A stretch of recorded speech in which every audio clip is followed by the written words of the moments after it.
The study is an important study for our United States investigators, and it's been a pleasure to see an increase in accrual since we had our investigator meeting in California, and we just about to start treating a patient.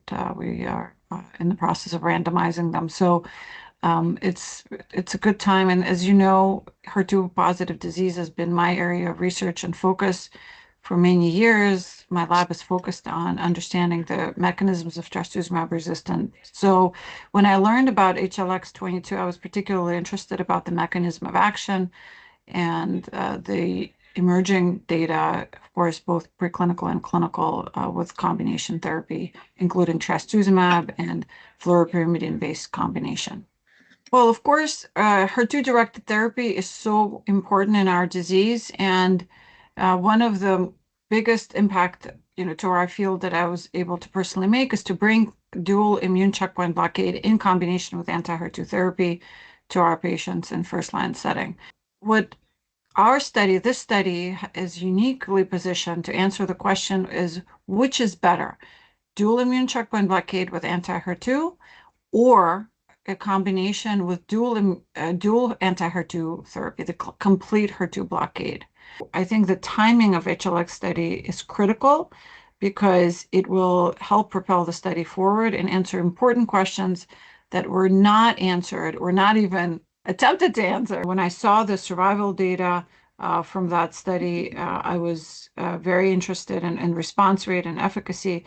I was very interested in bringing this drug to the clinic to my patients because I do think that in patients that are receiving first-line therapy, the maximum response early on and targeting HER2 completely to really better, to control the HER2 biology better is important. So it's a monospecific anti-HER2 antibody that binds to HER2 subdomain 4 at a different epitope than trastuzumab.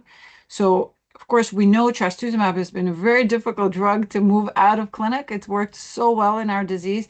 In fact, since the approval over now 13 years ago, we've relied on trastuzumab, and it has a very unique biology because it does work not just like a HER2 inhibitor, but also as an antibody that targets anti-tumor immune response. So to have a partner to trastuzumab as opposed to just replacing trastuzumab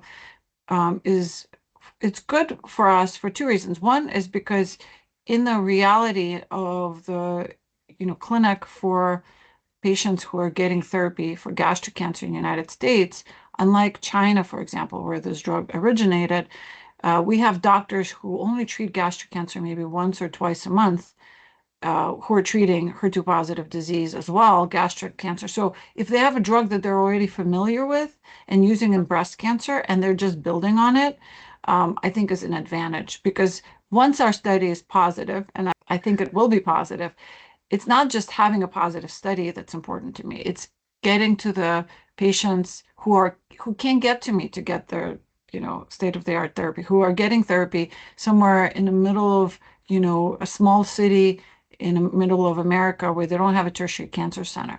So I think using drugs that are safe and tolerable and bring in efficacy, but also other oncologists are familiar with, and they're building on that is important. And, of course, the hazard ratio for survival for PFS that we saw in the phase 2 compared to TRAS of 0.2 doesn't hurt. These survival curves separate early and sustained separation and the response rate. Putting it in context of unmet need and what else is available, what HLX22 offers is complete anti-HER2 blockade, right? And also building on something where we know it is tried and true, such as trastuzumab. But also, the good news is that despite the complete HER2 blockade, the rate of diarrhea is very low and manageable and did not require prophylaxis, which I also like. This is considered an orphan disease. So if the patient found you, if they're interested, take a moment and really, explain to them the advantage of going to a study. And when you're coming from that point, I've really rarely had a patient say no, and I think that's important.